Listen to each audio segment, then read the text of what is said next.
أنا عم بحكي عن بعض التجارب اللي مريت فيها خلال رحلتي بالفن، الخيانة والغدر. من الأفعى التي قصدها الشامي في أغنية بتهون، وعبرت عنه بأنه على الدم سوا. كل الحياة اللي بتجرب تلعب مربيهم أنا. واضح جدا أنه الأفعى رفيقة الشامي، وهالشيء اللي شفناه خلال كواليس تصوير فيديو كليب أغنيته الجديدة بتهون. هيك الحية لها اسم؟ الحقيقة لا والله لسه ما سميناها. هي كانت الفكرة منها، بالعكس أنا حامل الحية وعم داعبها، عم عاملها بلطف. خايف منها أبدا. مع انه الحية دايما بس يشوفوا حية يعني هي خبيثة، بيقولوا أبداً. حية تحت إذا التبن. انتبهتي بالتصوير كنت عم بوسها وأعطيها حنية.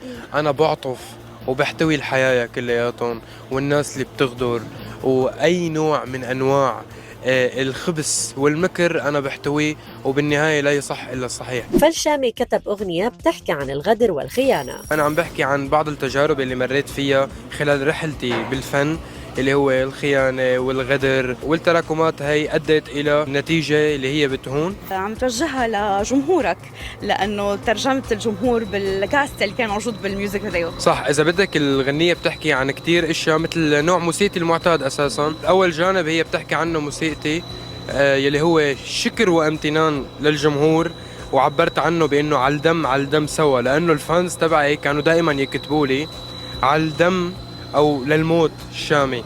فهذا الشيء كان كتير بيعني لي، وحبيت إني أحكي عن هذا السايد من الفانز اللي عندي. والشامي كان وان مان شو بهالأغنية، فتولى كمان التلحين والتوزيع اللي ساعدوا فيه اسم مش أول مرة بيتعامل معه. أول شيء أنا كرمال أعطي كل حدا حقه 100%، اليوم أنا عم أعمل موزع من الصفر، ولكن في حدا دائما بظهري وعم بيساندني، الموسيقي يلي دائما أنا بحبه. اليوم قرب لعندي توبر قلبي أنت.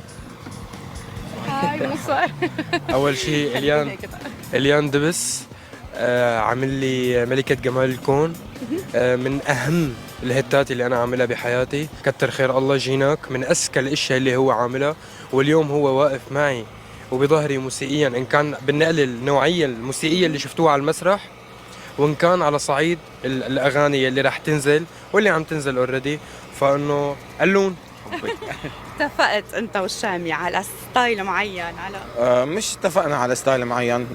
مع الشام نتبع اسلوب بالفطره، بحس بمشي بنمشي، يعني بقمه البساطه وقمه السهل الممتنع. يعني دائما بنتبع مش بنتبع هذا الاسلوب، هو هذا الاسلوب بياخذنا لحاله 100%. أما الكليب فتولى إخراجه المخرج ومصمم الرقص بيير خضراء، اللي قدر يطلع من الشامي الكثير من القدرات التمثيلية. كيف اشتغلت انت وياه على التمثيل؟ بتعرفي أنا عادة كتير باخد وقت مع الارتست، يعني بنجتمع كذا مرة، بنحكي كتير، بنعمل كتير تدريبات تنوصل على التصوير ريدي.